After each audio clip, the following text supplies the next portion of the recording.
Greetings everybody, I'm back again with another video here on this channel, and upon making that video yesterday, I came to the sudden realization of a couple of things. One, I've been away for a while, obviously. I'll probably make a video talking about that, but most importantly, I've skipped out on a bunch of crazy things that had happened since my disappearance to now, and one of them obviously being of the Pokemon Legends ZA reveal that they had in Pokemon Presents not too long ago. Given that some time had passed since its reveal to where we currently stand now, I thought it'd be kind of fun to talk a little bit about it and share my overall thoughts on what I see from it. I have my laptop right here to get all the deets I need, we'll see where things play out from that. But for the most part, Pokemon Presents as a whole, just to quickly go over it, it didn't really reveal a lot of interesting things, and I actually had a video planned during the time before Presents came out talking about my predictions and speculations of what I would think that they would reveal in the Pokemon Presents. And then halfway into making that content, I realized that we're currently in the 29th year of the Pokemon franchise. So why would they try to go big in the 29th year and not save all of that stuff for when the 30th anniversary comes in 2026? So understandably so, there wasn't a lot of things that was revealed in this presentation outside of like updates on Pokemon TCG Pocket, Pokemon, whatever that League of Legends clone thing is at, Pokemon Champions, which I actually would like to talk about a bit. I think that'd be fun for another video, of course. And last but not least, of course, Pokemon Legends ZA. And that's what we're going to be discussing for today here in this video. So let's go ahead and jump right into that, shall we? So, yeah. Pokemon Legends ZA was something that was revealed back last year, actually, and since then and now we've not seen a single footage, single screenshot, single of anything outside of knowing that this game is going to take place specifically within Lumio City. And since then, a lot of speculation, a lot of theories about what could this mean, how will this shape things up for the franchise, keeping everything stuck in one city. Is it even possible to do something like that? And yeah, for a full year, everybody was just on full theory throttle because there was nothing to work with. And honestly, to the folks over at Game Freak, y'all made a smart decision with that one, because given that extra time y'all were cooking, I assume, with this game, you made sure that the first reveal of this Legends ZA title didn't look like a sloppy mess like it did with the reveal of Pokemon Legends Arceus, and you saw those stuttering frames. So in this one, we didn't get any of that. It looked really polished, everything looked great, everything looked like what you would expect from a big game like this, and I'm happy about that. Of course, obviously, we also got a little bit of deets here and there about like the starter Pokemon, being of, who was it, Chikorita, Totodile, and the pig. I guess I'll quickly go over that first, why don't we? Man, these are they made sure. They said, okay, we're gonna get rid of like the three biggest mid-mons that nobody... Okay, let me rephrase that. There is somebody out there that is a fan of everything, but these are like the most mid-starters, I think, out of any franchise. Like, people were thinking Litten, people were thinking Snivy, people were thinking... Piplup and other mons. Nobody was expecting two Johto mons and for some reason a Unova Fire mon to just be the mix for Legends ZA. I've joked about it and I've been committed to that idea about boxing starters within certain generations, and this is the one where I honestly could just say screw all of them, they're all going straight into the box. Obviously, I'm going to have to take them out when I have to 100% complete the decks. But, like, for the most part, those mons are not staying on my team. Now, the only logical conclusion that would make me not do that is when they reveal the evolutions for these mons, and they completely revamp them to turn them from one of the most mid-mon designs to the most insane, incredibly well-crafted mons. And if they do that, I'm gonna apologize on behalf of these starters, because goddamn, they deserve it. Like, let's be real, they really do. Okay, maybe not Totodile, but Chikorita and Tepig, absolutely. In my opinion, of course, they're not my favorite starters. I go with Snivy or I go with Cyndaquil.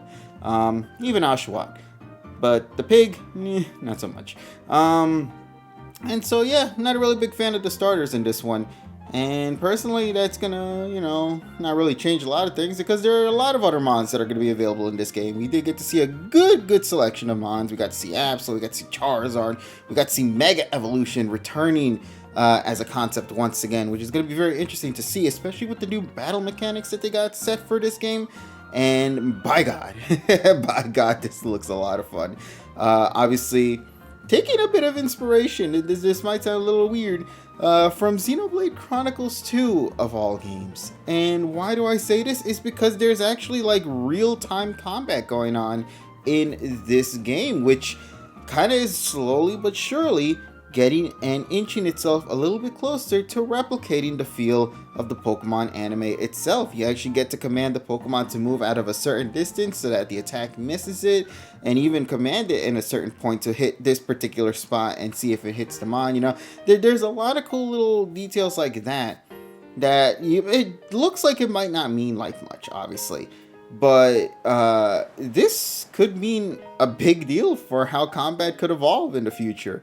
Now, I don't think this will ever be something that they'll ever introduce in like the hardcore competitive scene, because if you do something like this completely changes the Pokemon battle mechanics as we know it. This changes the teams, this changes layouts. Probably speed is going to be a bigger priority than power, just to avoid attacks and be evasive about it. Like, I don't see any of this stuff being in the competitive scene. But if we're talking about just simply pure single player content, and if this is the route that they want to take for the Legends franchise, or even just Pokemon as a story moving forward, by all means, please do it. I think that would be a hell of a lot of fun and would make it feel a little bit more interactive and less just simply button clicking, But that's just me, of course. At the end of the day, everybody's entitled to how they wish to play these stories. They're not really saying, hey, you need to do it, but they do give you it as a choice, which is pretty solid. So I'll give you that. Yeah, so Mega Evolution is also coming back. We did get to see some Mega Mons. I think we got to see, what was it, Mega Charizard X making its reveal, Mega Ampharos, Gardevoir, Sableye, Kangaskhan, Lucario, Absol, Altaria. So we got some mons that are from X and Y, and I think we got some mons that were from Oras as well, which is actually pretty great. We didn't see anything new Pokemon-wise when it comes to like Mega Evolutions and whatnot, and obviously, why would they? You want to kind of save all that stuff leading into the build-up of the release of Pokemon Legends EA, which comes out later this year. It's not an early release like I thought it was going to be. I thought it was going to come out like, say, in summertime. But no, it seems like it's going to be saved till the holiday season, which I guess technically that makes a lot of sense. It's a Pokemon title. Why wouldn't you save it for the holiday season? But hey, who knows? I thought they were going to try to do something like that. And hey, you never know. You never know if by some miracle they also try to release a Switch 2 version of this title and have it be one of the launch titles for it. That would be insane if they do that, though that is a theory craft story for like another day. But yeah, Mega Evolutions are here. I'm very curious to see how they're going to incorporate that into the mix with the new battle mechanics as well. And more importantly, how are they going to elaborate more in Mega Evolutions? Obviously they had a bit of story concepts that they were playing around within the X and Y games itself. And will they dabble on that a little bit more? Will things be a little bit more difficult to Mega Evolve in this one? Are there requirements you're going to have to do with this one? I'm very curious to see how they intend to play around with Mega Evolutions, especially having it gone for essentially 3 generations now. I think we didn't see it in Galar. We didn't see it in... what else is there? Actually, no, it's only 2 generations. Never mind. This is the 3rd generation. We're re-hopping back into 7 or 6. Man, Pokemon gens are just kind of like meshing with each other, aren't they?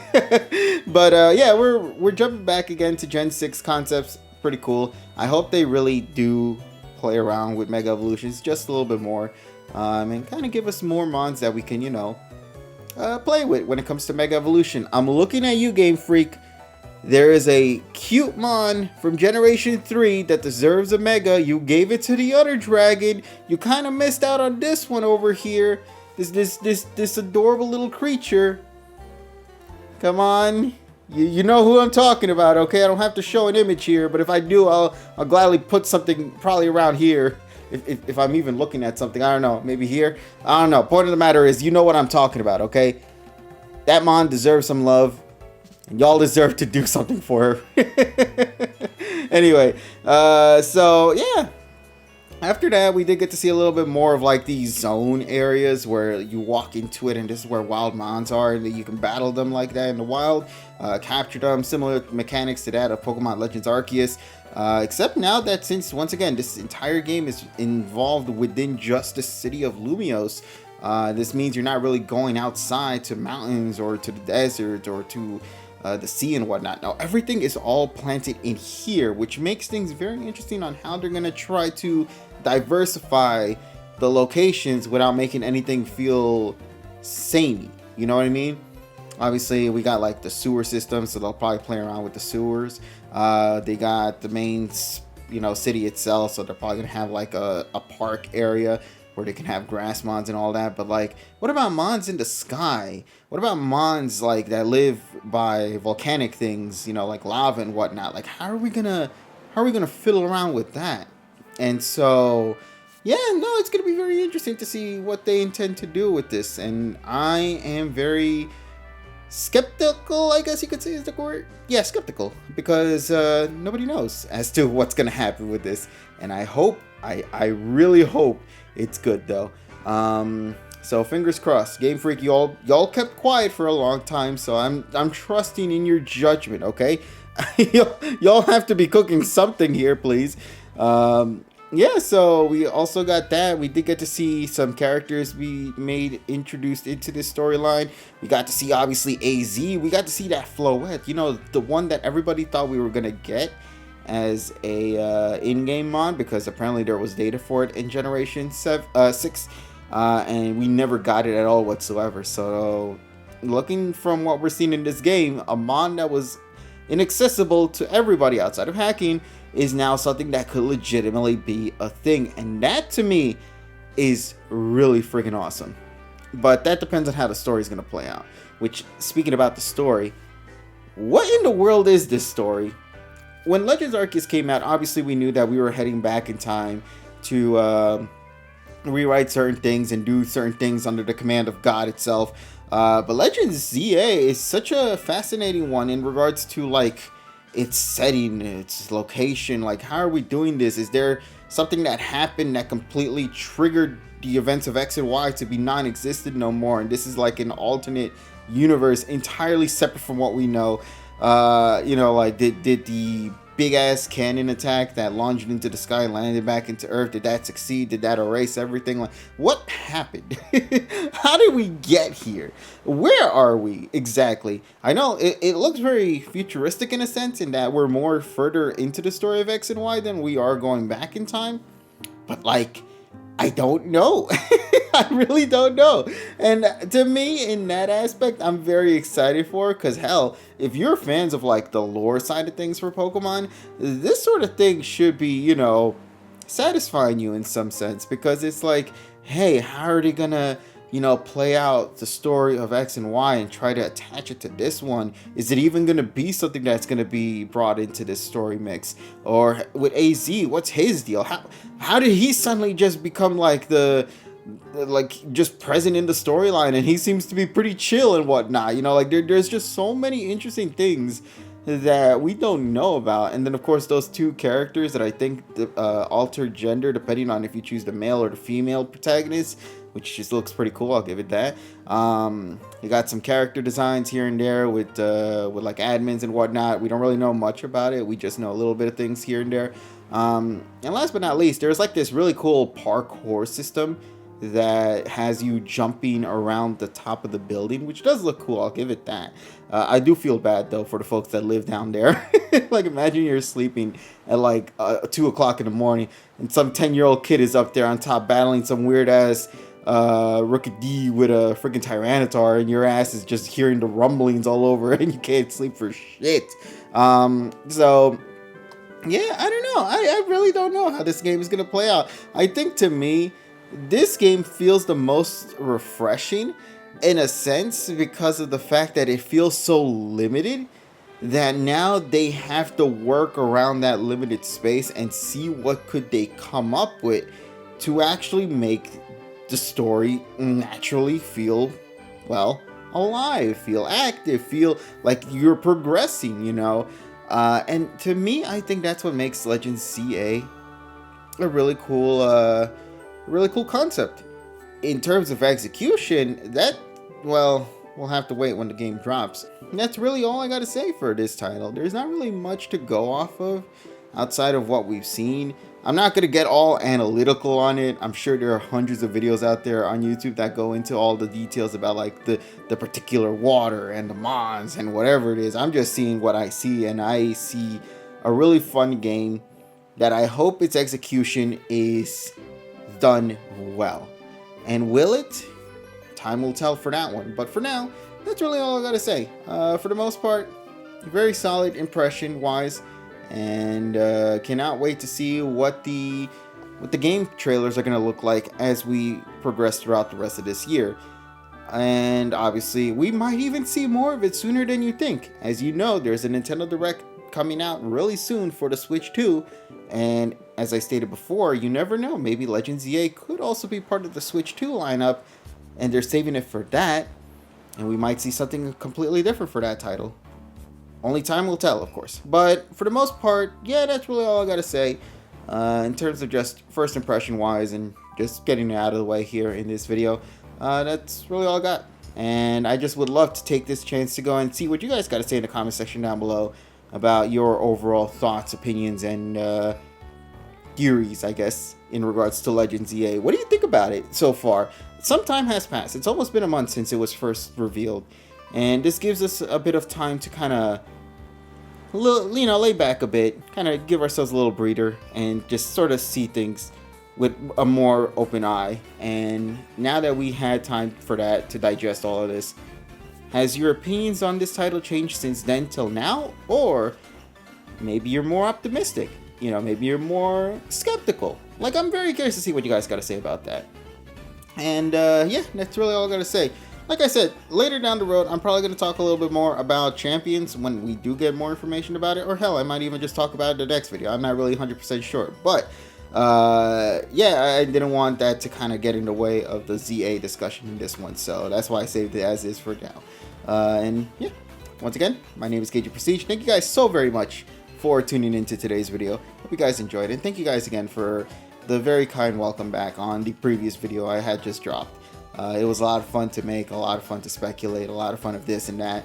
And I can't wait to kind of just talk more about just these random things that don't correlate with one to the other. Just sort of want to share whatever's in my noggin for today. And yeah, I'll leave it at that. So I'll talk with all you lovelies later in whatever video I make. Take care, everyone. And as always, do me a solid and have yourselves a wonderful, wonderful day. Bye-bye.